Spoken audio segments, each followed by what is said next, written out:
C'est un épisode de chaleur exceptionnel. Depuis fin mars, la région ouest-africaine est frappée par une vague caniculaire avec des températures dépassant en moyenne les 40 degrés.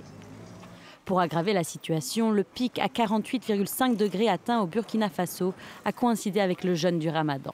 Sans répit ni même de nuit, les minimales ne baissant pratiquement pas en dessous de la barre des 30 degrés, les plus fragiles ont afflué en nombre dans les hôpitaux, comme cette femme qui souffre de sévère déshydratation. Nous sommes ici à cause de la chaleur et d'un déficit de nutriments de notre mère pendant le jeûne. Le médecin nous a dit qu'il lui manquait environ 4 litres d'eau. Nous avons dû rester ici pendant 10 jours.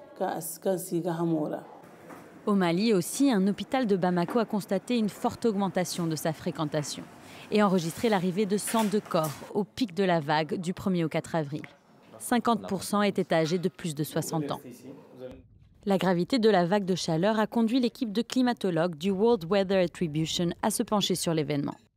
Les conclusions de leur étude, publiées ce jeudi, pointent l'impact de l'homme et sa dépendance aux énergies fossiles. De fait, sans le réchauffement climatique induit par l'homme, cette température n'aurait pas été possible. Avec un réchauffement de 2 degrés, qui est le seuil que nous retenons souvent pour les températures futures, nous pourrions nous attendre à voir la fréquence de telles vagues se multiplier par 10.